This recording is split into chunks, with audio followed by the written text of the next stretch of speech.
It's the James Cooley Show. It's your life. Dr. James JC Cooley. All right. The James Cooley Show, It's Your Life, can be heard every Sunday at 6 p.m. right here on 660 AM The Answer in Dallas-Fort Worth. Life is full of circles, cycles, phases, and stages. It's your choice to ignore them or embrace them. Motivational speaker, author, military veteran, and founder of the J.C. Cooley Foundation, James Cooley, and his guests will inspire and equip you to strive for your own greatness and overcome adversities. Listen to the James Cooley Show, It's Your Life, every Sunday at 6 p.m. right here on 660 AM The Answer in Dallas-Fort Worth. The James Cooley Show, It's Your Life, can be heard every Sunday at 9 p.m. right here on The Answer San Diego. Life is full of circles, cycles, phases, and stages. It's your choice to ignore or embrace them. Motivational speaker, author, military veteran, and founder of the J.C. Cooley Foundation, James Cooley, and his guest will inspire and equip you to strive for your own greatness and overcome adversities. Listen to The James Cooley Show, It's Your Life, every Sunday at 9 p.m. right here on The Answer San Diego. Yeah. Dr. James JC Cooley. The James Cooley Show. It's your life. Yeah.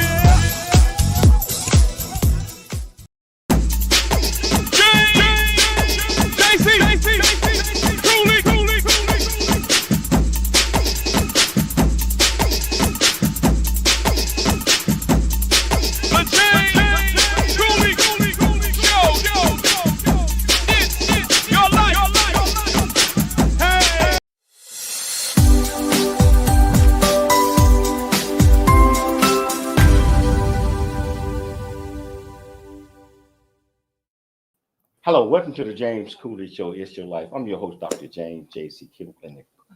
And you know, of course, Dr. Michelle Cooley, co-host, executive producer, everything. Let's keep adding stuff behind that because she is the one to make the show roll, make it run. She's that one. How you doing today, Dr. Cooley? How you doing? I'm doing great. I'm excited about the guests on the show today and the topic we're talking about, especially as a lover of pets. I know. I mean, this is down your alley, So, and this guest that we got on is going to talk to us a lot about pets as they age. As I'm talking about just certain things and different things that we all need to know. So I tell you right now, before we even get off into this, whichever platform that you're watching us on, whether it's E360 Television, Transfer TV, YouTube, LinkedIn, Twitter, Facebook, Rumble, and over 84 other platforms. Welcome to the show. Now, if you want to be part of this conversation that we're going to have today, all you have to do is just go to the comments, ask any question that you might have. I promise you, our guests will answer, and plus me and Michelle here. So I tell you, Michelle, can we kind of get this thing started? Can you introduce the title of the show, the purpose of the show, and introduce this absolutely fantastic guest? Oh, most definitely. So the title of today's show is your pet having a midlife crisis? And we're having a conversation with Dr. Kelly Fishman. She is a leader in the field of veterinary sports medicine and physical rehabilitation. She's the founder of Strut Animal Mobility Specialists and a veterinary advisory board member at MYOS PET. She's going to talk about behavior shifts, physical changes, nutrition needs, exercise routines. Dr. Fishman, she has dedicated her career to enhancing the quality of life for animals through her integrative approach, combining nutrition, fitness, and state-of-the-art therapy methods and tools that improve the long-term health, mobility, and well-being of dogs and cats.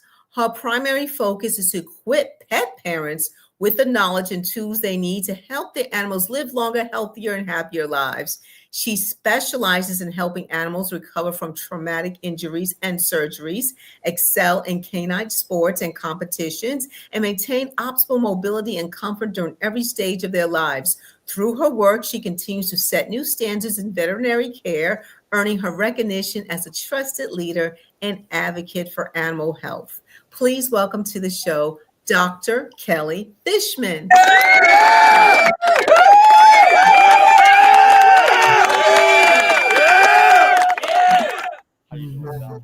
Hello, I am so happy to be here. Thank you for having me on. I love to talk about animals, how to make our dogs and cats happier and healthier. And I want to thank you for having this platform and helping sharing awareness. I think this. Thank you. Dr. Cooley, I think your volume is a little bit low. Okay. So I'm gonna take over. Dr. Fishman. So let's talk about what made you decide to get into this specialized field of veterinary care? So I was working as a veterinarian, and it was my first, just kind of going through clinical year of veterinary school. And I had to put a dog to sleep because he was starting to weaken. He couldn't get up and down from the couch. He was having a hard time going upstairs, also having a hard time walking around, and his physical body was breaking down. And so I was really, really saddened by this. And I was also at the same time learning that there's lots of amazing things that we can offer for our dogs and cats as they age to help keep them mobile and strong. So that's why I wanted to be in this area of animal rehabilitation, which is actually one of the newest areas of veterinary medicine. So not a lot of vets have the knowledge that I have. Again, part of the reason I'm here, hoping to help share some of the information I have about mobility and strength in dogs and cats. Wow. Can you hear me now? Oh, I can hear you. Okay. Hey, Doc, can you tell our viewers and listeners a little bit more about you, where you come from, what made you click, why you're so passionate about what you do?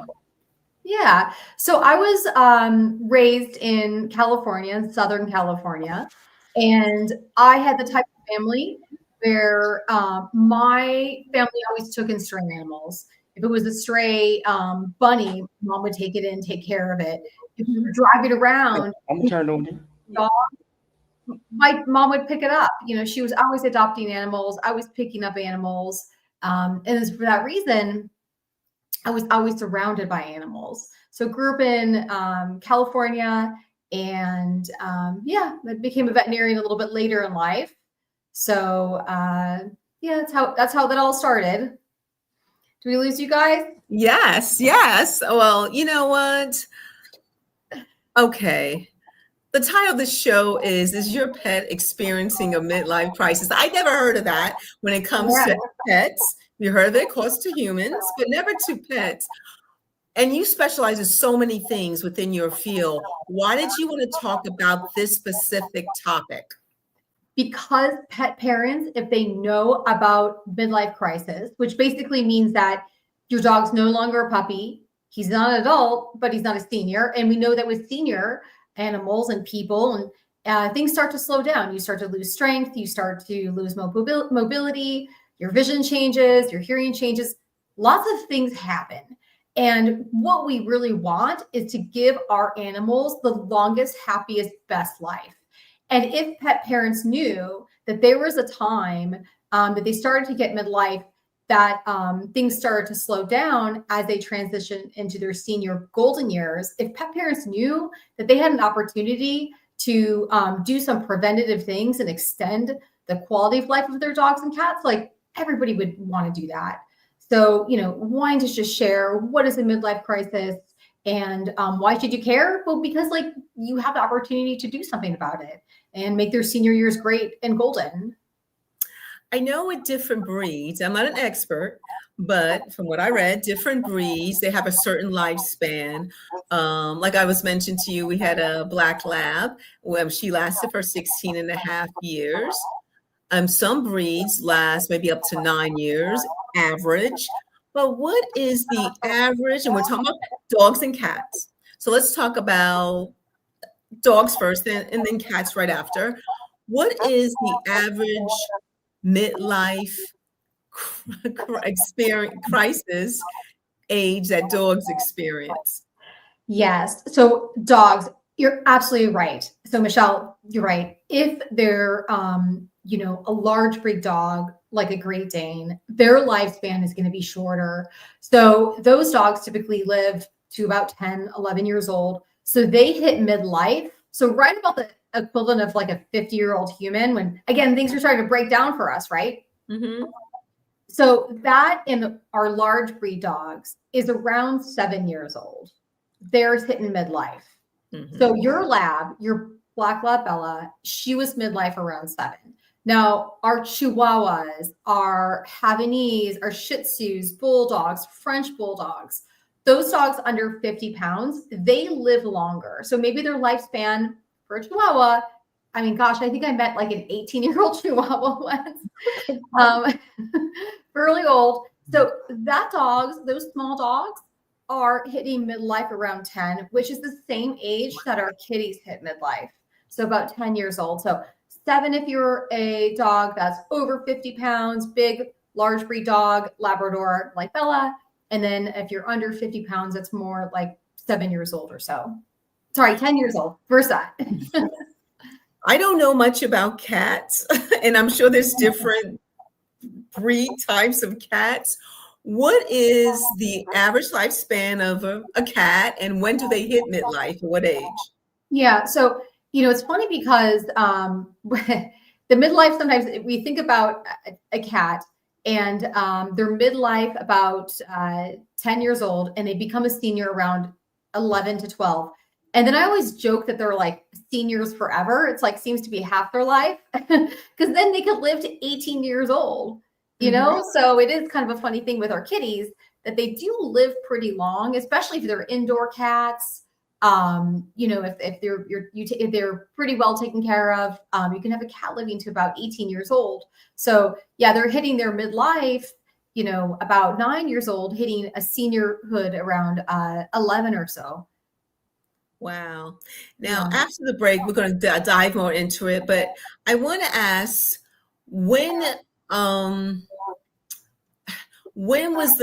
has this been going on for years, research studies of a midlife crisis for pets in period? Like, how did they discover pets have midlife crisis? So no, it's been completely ignored. Yeah, no one has paid attention to it. So just recently, we as veterinarians in the veterinary profession have really started to realize that we have a lot of dogs who have needs as a senior.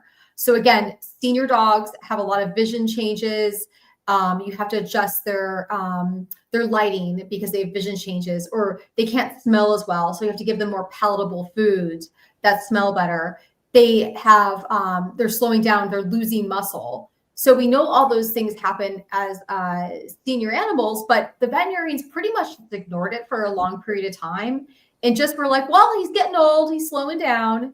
And that's just how things are. And now we're realizing that's actually a really bad answer. And Dr. Fishman, can you hold that thought? We got to take a station break. I tell you what, as you see that Dr. Cooley over there is just lit up, because anytime you talk about pets, you got her undivided attention.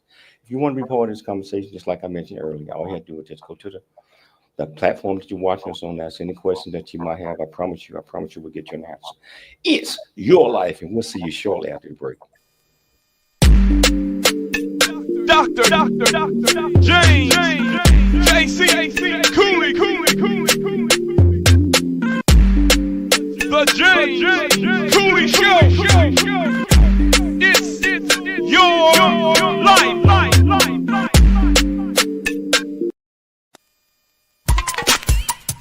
Dr. James, JC, Cooley. The James Cooley Show. It's your life.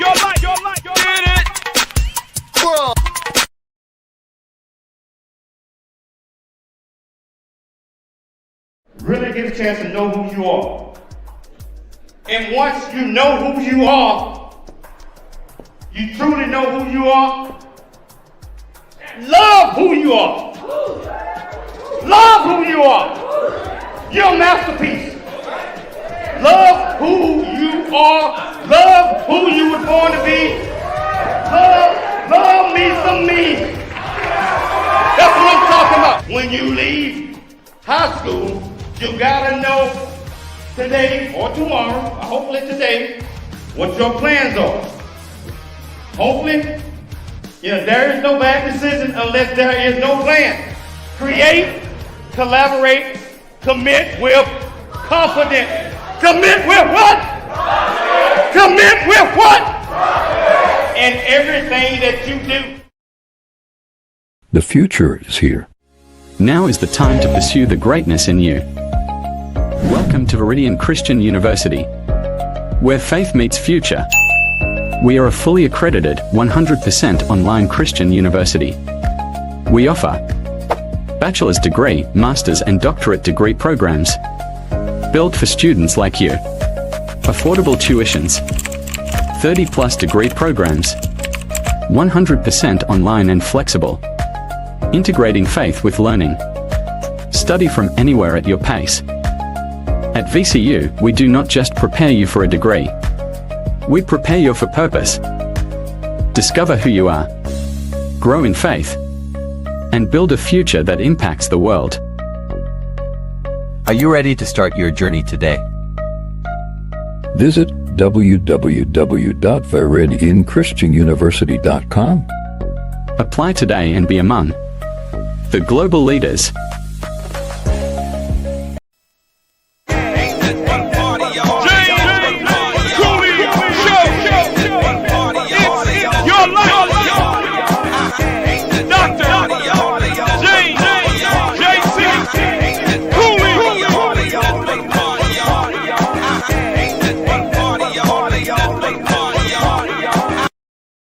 Hello, welcome back to the James Cooley Show. It's your life, and I tell you what we're talking about today is your pet having a midlife crisis? And we got the one and only Dr. Kelly Fishman that's pointing out a lot of these things, and also information that's going to help you out, or you might be seeing signs in your pet that we're talking about today. And now you got the expert on here, So I'll open up with the first question.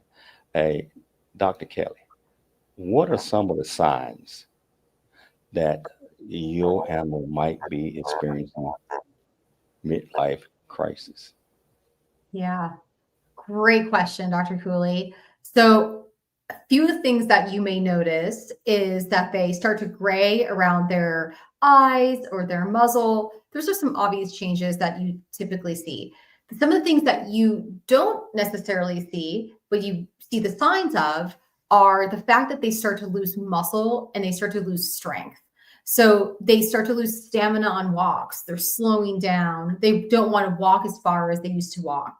They are having a harder time getting up from a sit, or not wanting to sit as long. They can also do things like not wanting to go up and down stairs, just general mobility changes.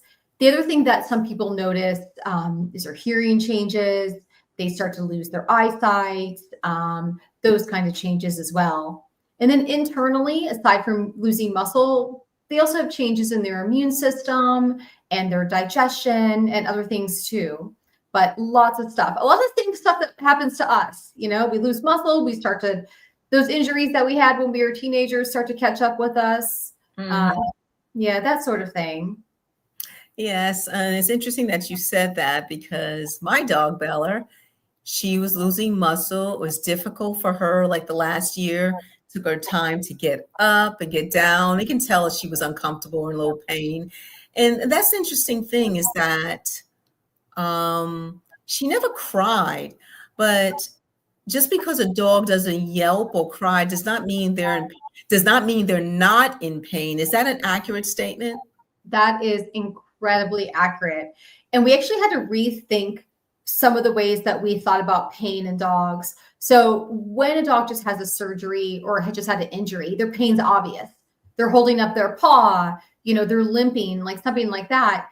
But when you have a dog like Bella, who's probably slowing down, not only because she's older and she's losing muscle and that sort of thing, but also probably because she has arthritis. Now, most dogs have arthritis. Even more cats have arthritis. It's a number one bone condition that happens as our dogs and cats age.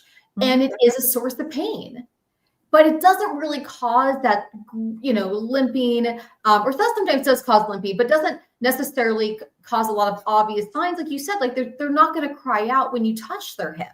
But what you're going to notice instead are changes in their behavior or routine. So now what we want to say is, instead of saying, gosh, like Dr. Michelle, like Dr. Julie, like, is your dog in pain because she's crying? Is Bella crying and limping? And you'd be like, well, no, she's really happy. But instead, what I'm going to ask is Bella slowing down on her walk? Is she reluctant to do things? Has her behavior changed? Is she more restless at night? Has she always, wanted to get in bed with you and sleep with you, but now she's not doing that and she's choosing to is there changes in her behavior? So now we're shifting away from, are we seeing things like yelping or limping, but instead seeing these changes in behavior to know if a dog's in pain. You hit that on the nail. Restless at night. I had to wake up in the middle of the night. The dog's pacing back and forth, back and forth. Doggy bed is there. Like she's just uncomfortable and she's trying to, and then I see her right there. I knew she was uncomfortable, but the pacing back and forth, I'm like, okay, what's going on with that? But you said that's one of the behavior changes of a pet going through midlife crisis. As for walks, she loved going on walks, a little bit slower. I didn't take her as long. But one thing I did do is I did accommodate her. My office is upstairs. So I didn't want her going up and down the steps because I was afraid she was going to fall. So I went downstairs where my husband's office was, and I let that be my office until she left us to accommodate her. So one of the things that was recommended, give the dog vitamins, supplements. I mean, when a dog is experiencing midlife crisis, just giving them medicine and vitamins, does that do the trick? Yeah. So, you have to do a really holistic approach. So it used to be that we would just put them on pain medication and that was it. But now we know there are a lot of things that people could do aside from pain medication. So even free things you could do at home, like doggy massage, that's when you could do stretching your dog, doing dog exercises are so super important with keeping our dogs and strong and mobile. So that's a really cool thing that you can do. And then in terms of vitamins and supplements, I actually love to try to do what I call smart supplementing. And what that means is that instead of just giving like a vitamin, you're not really sure, like, what does the vitamin do? I think it's healthy for your dog. Instead, you say, okay, well, I have a dog who's midlife and they're a Labrador. And I know that my Labradors are predisposed to arthritis. So instead, I want to start a joint supplement. Okay. Or maybe you have a French Bulldog or a pug. And you know that a French Bulldog and a pug is predisposed to certain back injuries. So what do you, not necessarily like a joint supplement, but what do you do? Well, you can start a muscle supplement. So the company that I work with, which is called MYOS PET, you kind of talked about it a little bit earlier in the show, but they actually do a supplement that helps maintain muscle in our dogs as well. And so what I say is like, why don't you do things that are preventative and start things early, and don't just start the obvious things like maybe a vitamin and you're not sure why you're even giving it, but doing the smart supplementation. So you're feeding something for what your dog needs. And we know that our midlife dogs are losing muscle. So starting a muscle supplement makes sense. We know that most dogs and cats, even more cats, have arthritis. So starting a joint supplement makes a lot of sense as well. And doing something that's proven. So you need to be real careful as a pet parent because pet supplements are not regulated at all. So when you go to the pet food store, most people could actually start a supplement and say it does something and it doesn't actually have to do that. They could say that it has certain ingredients in it and they actually may not even have those ingredients in it. So pet parents have to be very, very careful. And when they start a supplement, the first thing they should do is go to the company's website and make sure that it has evidence that it works in dogs and cats. MYOS PET does. type 2 collagen and fish oil does. Those are great joint supplements. I know you and I talked a little bit before the show about how Bella started something called Adicon as well, which has a lot of great evidence for it. So, pet parents, you just have to be a little bit smart and be a little bit proactive about, doing a bit of research for your dog and cat, because you want to be giving something that works. You want to be not wasting your money, and you want to be doing something that's good for them and it's targeted for their needs. Wow. So dogs get injured, cats, all animals get injured. How would an owner determine the risk and activity factors as the dog or cat or other animal is healing, trying to get back to normal? That's a great question, because I'll tell you, especially if you have a lab, they're always ready to go. So the thing with our dogs, especially, is that they're almost like kids. Like, they don't know how to rest. They don't know how to rest and recover. And they're just, even if they have a broken leg and a cast on, and they're like, I can still do the ball. I can still play and go for my walks. And it's up to a lot of pet parents and veterinarians to really do as much as we can to sometimes slow down our dogs, especially, and allow them to heal. So first of all, again, like thinking about, how do I know if my dog's in pain? I'm going to be observing them, like we talked about. Like, are they slowing down? Well, then probably I'm pushing them too much after surgery. If we're going for a walk and we start off for the walk and halfway through it, my dog's lagging behind me by a couple steps, that probably meant that you went too far. So, things like that are, some of the big things that I kind of look for after dogs that have surgery, which, again, the surgeries that I work with are the ones that are broken bones, fractures, ligament and tendon injuries, knee surgery, that sort of thing. So, Dr. Fishman, so what midlife health routines have you witnessed that are actually benefiting and the most successful for the pet? So, again, similarities with humans and dogs are really very similar on this. So the people who have decided to be really preventative, they have tried to keep their dog moving with exercise.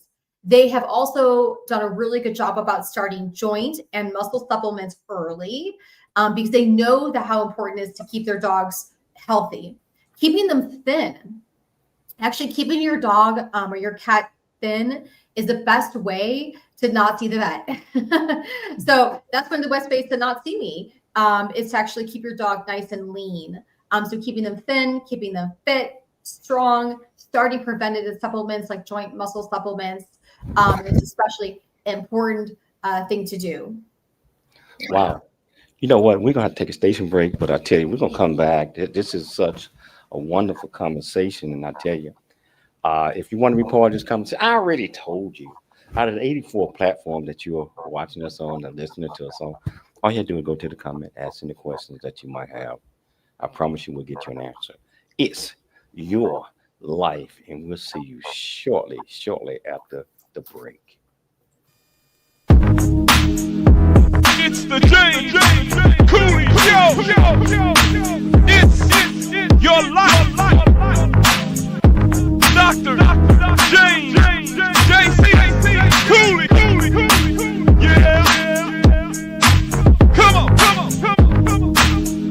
Hi, I'm Dr. Michelle Cooley. Heart disease research saves lives. It's that simple. Thanks to medical advancements funded by the American Heart Association, more women are surviving heart attacks, strokes, and other cardiovascular diseases than ever before. But there's still so much work to do. Hi, I'm Dr. James J.C. Cooley, and I'm raising funds to support life-saving research because every heartbeat is worth fighting for. In honor of Women's History Month, please join me in support of the American Heart Association and women's health.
Hello, welcome back to the James Cooley Show. It's Life, and I tell you, this topic that we're talking about today. I mean, I don't think we ever had anybody on to talk about a topic like this. Michelle, what do you think?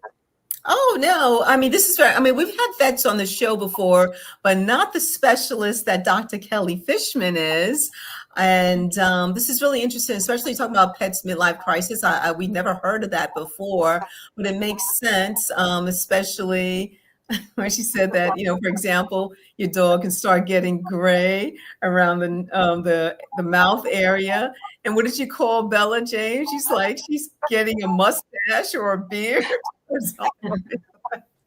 Yeah. I mean, Mhm. yeah, Bella did show all those symptoms that you're talking about, Mhm. and I tell you, so our viewers and our listeners out there, if you got a pet, you really love 'em, listen to what the great doc is talking about.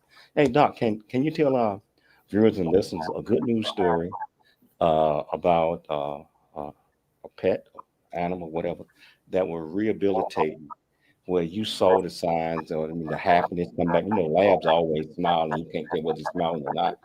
That you saw the change in attitude as they uh, rehabilitated and got back to normal. Yeah. So I think one of the ones that I see, not just necessarily one pet, but a lot of pets, is just the change in the confidence of the dog. So, for example, when a dog just had some surgery, they've been through a lot of trauma physically, they are painful, they don't trust their bodies, you know, and going through physical rehabilitation, learning to maybe walk again, maybe learning to experience their body without being in pain. And you could see the dog change from maybe he was a little bit scared or shy or felt kind of bad about themselves, and then to see their confidence come back, that is a really incredible thing. Dogs are so incredibly positive. A lot of things happen to them physically. They can have cancer. They could have lost the ability to walk. They could have, some terrible things happen to them, even as a result of humans, sometimes being mistreated. But despite all those things, they just put on the most happy, loving, face and demeanor and just kind of go through it, which is, really, really incredible. And to see our dogs come back from, that sort of pain and injury and just regain their happiness and confidence, it's just amazing. Wow, Dr. Fishman, there's so many advancements in whether it's diagnostic imaging. And of course, we have AI out here. Can you tell us, first of all, tell us about Strut Animal Mobility Specialists? I think I have an idea. The audience has an idea. Some of the services you provide in this amazing company. But when it comes to advanced technology and even incorporating AI, please tell us what you guys do. Yeah. So I provide animal rehabilitation, as anyone may have already kind of figured out. So I don't do vaccines. I don't do general wellness exams. My boyfriend actually calls me the dog body shop because if the dog or cat's body is breaking down because of arthritis, because of injury, I come in to help them, recover from that. And what my business does, or my little veterinary clinic, is I do in-home service. So I go to people's homes and I, bring a bunch of dog exercise equipment, and I bring my acupuncture bag and my laser bag and, my massage tools, and I show up and I give the dogs massages. I do cold laser. I do acupuncture, which are all things that are non-pharmaceutical ways to manage pain. I do exercises, all kinds of fun stuff with our dogs and our cats. And I do that in-home in the Pennsylvania area where I live. Mm-hmm. So that's my little physical rehabilitation business. And interesting that you talked about or asked about the question about, AI and diagnostics. Actually, one of the things that's really come into favor in my area of veterinary medicine is actually thermal imaging. So this is kind of interesting, but they'll use these thermal cameras. So the ones that see body heat, and we can put it on a dog. And a lot of times we'll actually see an injury is hot. So we'll see, like, for example, if Bella had bad hips because she had arthritis or pain in her hips, that thermal imaging camera would have had a hotter area where all the inflammation and pain was around her hip joint.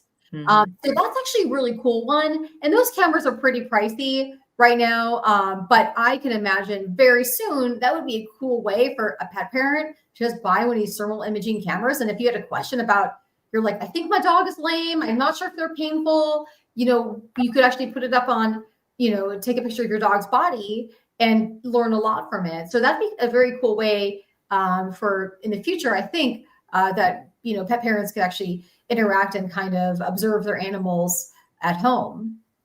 Wow. Now, you also work with canine athletic dogs. Can you tell us a little bit more about that? And, what are the most common injuries? I mean, besides the ones just progressively getting older, arthritis, et cetera, et cetera. But what are the most common injuries you see in whether it's a canine athletic dog or maybe even a service dog? And people seem to think service dogs are just sedentary, but I don't believe that's true. What can you kind of go into that?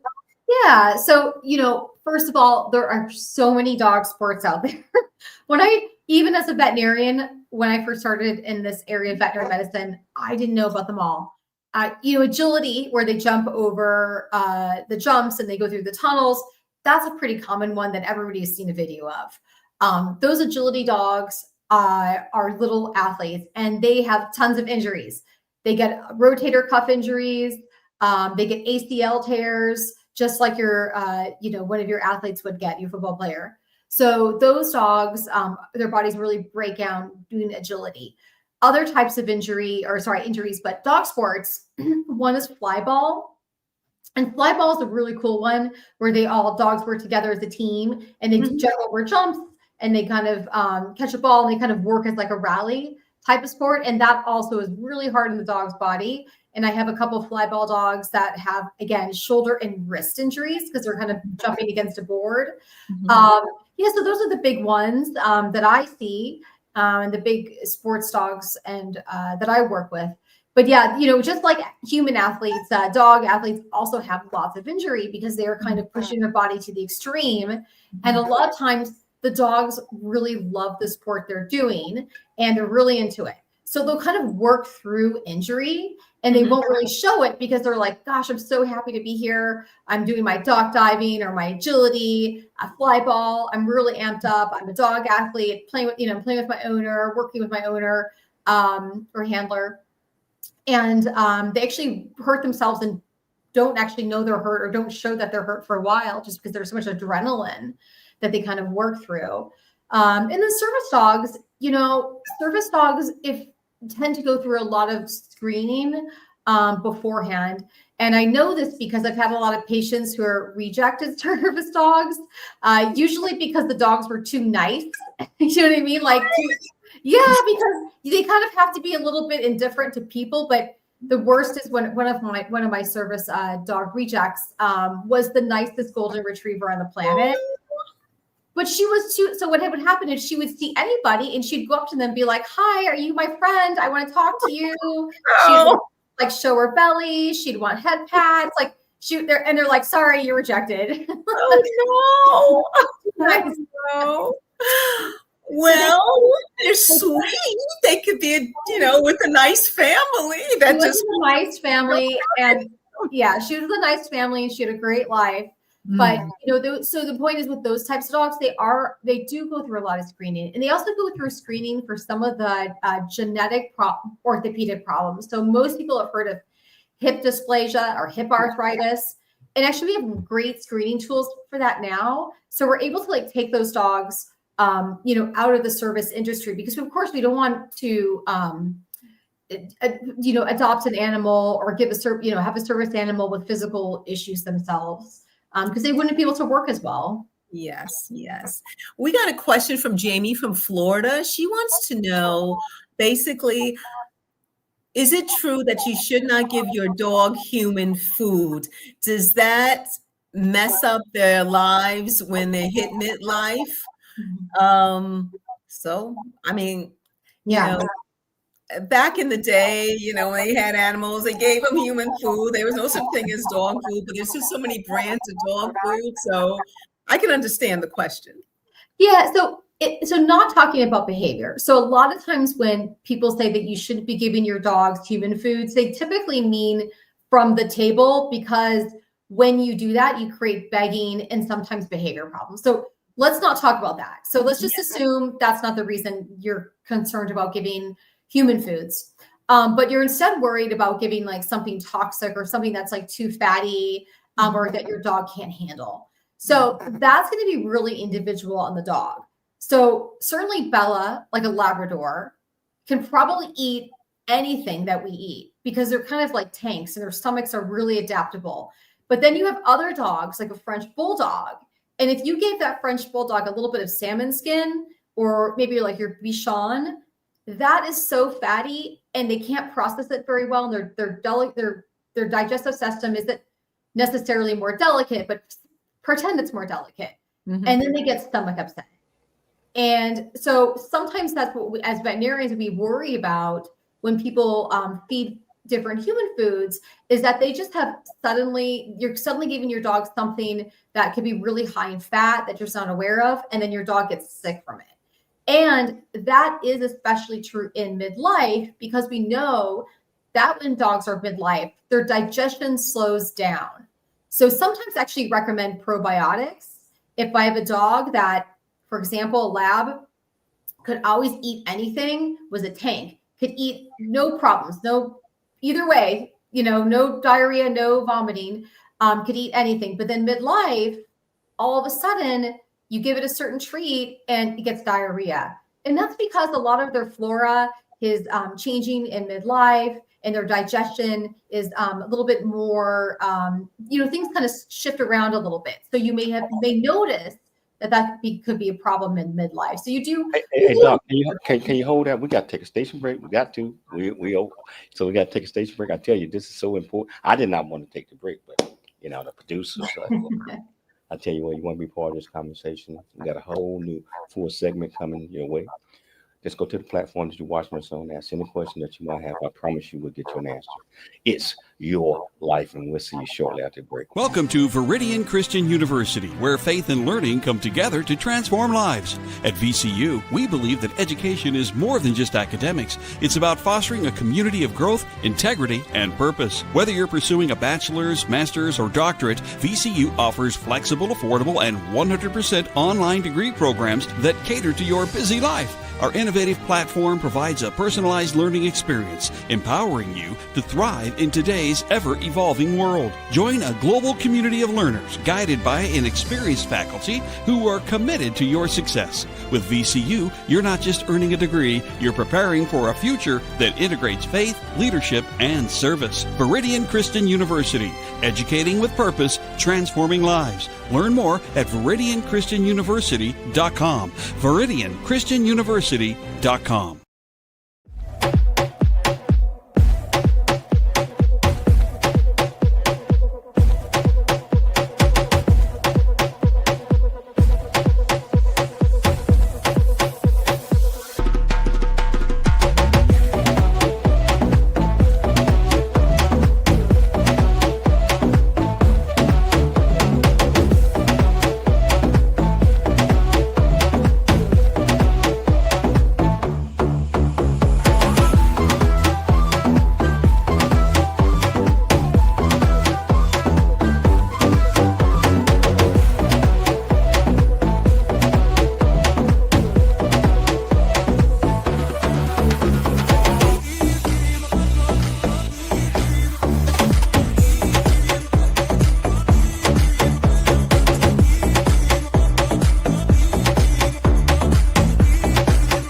welcome back to the James Cooley Show. It's your life, and I'm sitting back here. I'm letting Michelle do the bulk of the work because I'm learning. I'm soaking all of this in, and Dr. Kelly Fishman, I tell you, you can tell she's brilliant. She got that gift that bring happiness to pets, y'all, whether they're sick or going through midlife crisis, whatever that is. You can tell that she's so passionate about what she does. And I tell you what, I want to get right back to that, but I want to give a couple of shout outs. King Nana Otu over in Ghana. I'm watching you, brother. I'm watching you. Thanks so much for tuning in. Randy Smith in North Carolina. Hey, thank you so much, brother. Thank you so much. And everybody else that's out there. I want to wish Terry Sue Parker a happy birthday. Happy birthday. Happy birthday, Terry Sue. And I tell you what, Michelle, I'm going to turn it back over to you. We got about 7 minutes left in the show. Exactly. Thank you, James. We got a lot of questions from the audience. So Charles from Virginia wants to know, I have a lot of cats instead of dogs. What is, oh, I'm sorry, that was a typo. I have a lot of cats instead of dogs. What is the rehabilitation of a cat compared to a dog? So I'm also a cat person. Hello, fellow cat person. So basically the biggest difference is I can't get cats to do exercises at all. So my cat, Nelson, is a senior. He's about 12 years old. And he started right about midlife, like clockwork, around 10, start to slow down. And some of the things I noticed with Nelson is that he would always jump up to a cat tree that I had. And instead of doing that, he started to take a shortcut. So he'd go from to a chair, a low chair, and then go to the cat tree. And right away, I said, he's about 10 years old. He's midlife. He's a cat, and 90% of cats who are seniors in midlife get arthritis. And he's starting to change a behavior, right? Because the behavior changes are signs of pain. And in fact, I did an X-ray, and he was starting to show signs of arthritis in his back legs. So as a pet parent, what I did is I started him on some good joint supplements and on the muscle supplements. So I did the feline version of the MYOS, and he still takes that today to help maintain muscle. I started him on some joint supplements. I try to give him acupuncture. He sometimes wants it. He sometimes doesn't. I try to do massage. He sometimes wants it. He sometimes doesn't. So with our kitties, a lot of times they are not the best patients. So you kind of have to adjust your expectations and kind of, as an individual cat, kind of see what they can tolerate. Now, I've had a lot of other cat patients who love acupuncture. They fall asleep with it. They love it. It works really well for them. But, for example, my own kitty, it didn't work great. So you really have to look at your own cat and the own cat itself to see what they're kind of tolerating. But in general, and sometimes that means all you get is just some joint supplements. Like if they will eat them, that's great. And that's all you could do. And you can't really force some of the exercises and treatment modalities like acupuncture and massage on a cat like you can a dog. Not force, but they're just not necessarily as I don't want to say good patients, but they kind of have their own minds. Wow. Now, Marissa from Hawaii, she wants to know, she has tried getting acupuncture and massages for her dog, but didn't seem to work. What should be her next step, basically? Well, I'd love to, if you could ask her a question, is what was she doing that for? So the first thing that people should know is that acupuncture and massage, they're pain relieving tools. So those are just ways that we can help to relieve muscle tension, knots, neurologic pain. So just ways to manage pain. So it would be interesting to know why she was getting it and what kind of pain she was trying to really resolve. So if you have if Dr. Michelle, do you have her information about why she was getting it, or she didn't say? No, they're just asking questions on the social media platform. Okay, that's fine. No, that's fine. But yeah, so basically, just understanding that those are ways to manage pain, and also know that they're necessarily not as strong as something like a pain medication. And they have to be done really regularly. So if your dog responds, instead of her dog did respond to acupuncture and massage, she may get it every week for her dog or cat. So, just kind of understanding like what it's doing, why you're doing it. And then also sometimes knowing that, yes, it's not going to be as powerful as a pain medication. It's incredibly beneficial, but it has to be done really regularly. And then if you don't see a benefit, maybe there's other ways to maybe there's something else going on, or maybe she should start focusing on strength exercises. So that would be my next thing to her is like, okay, acupuncture and massage didn't work that well. Well, maybe your dog's not necessarily painful. Maybe he's weak. Maybe you should start doing some dog push-ups. You should start doing squats. We should start doing some underwater treadmill or swimming to build up their endurance. Wow. Kelly, we got one more, Dr. Kelly, we have one more question from a viewer. Then we're going to get some quick takeaways. David from Idaho wants to know, when should they take their dog to see physical therapy, especially if it's costly for them? Oh, I love this question. So first of all, it is costly. Animal rehabilitation, acupuncture, it is a luxury. And if you're lucky to have insurance or the funds to pay for it, that's great. But so, for example, one of the things that you should also know is that you don't necessarily have to commit to twice a week physical therapy for your dog. Sometimes you could just go have a consultation and a one-on-one meeting with a dog rehabilitation expert, and they could teach you how to do stretches on your dog. They can teach you how to do massage exercises, and then you have the knowledge to go home and then do the physical rehabilitation yourself. It's very similar if you've ever had your own PT. You go into the PT, once or twice, and then you're responsible for a lot of the exercises and stretching at home. So even if you can't necessarily afford regular sessions with underwater treadmill or acupuncture, sometimes just going in one time, getting a consultation and getting the information is the best way to help your dog. Because yes, it is costly. And I wish we were hoping for the day where we can one day make it more available to pet parents. Wow. I tell you what, we're out of time right now, but this has been such a wonderful interview.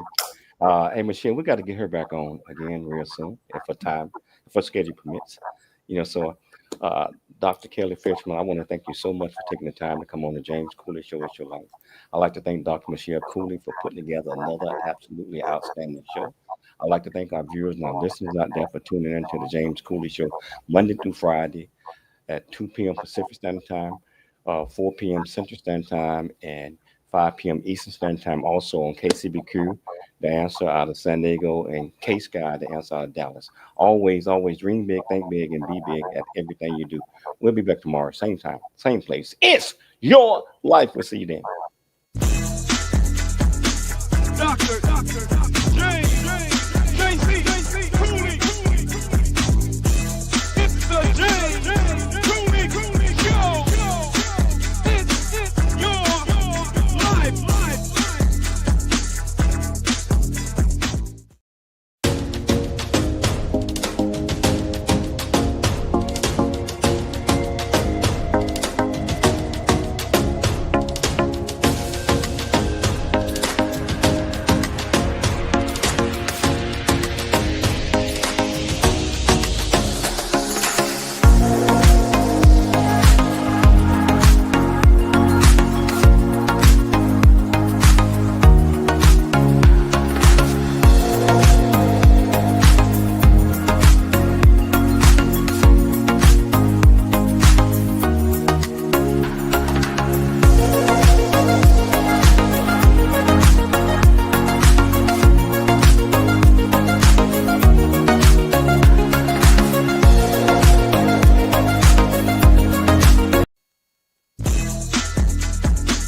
Dr.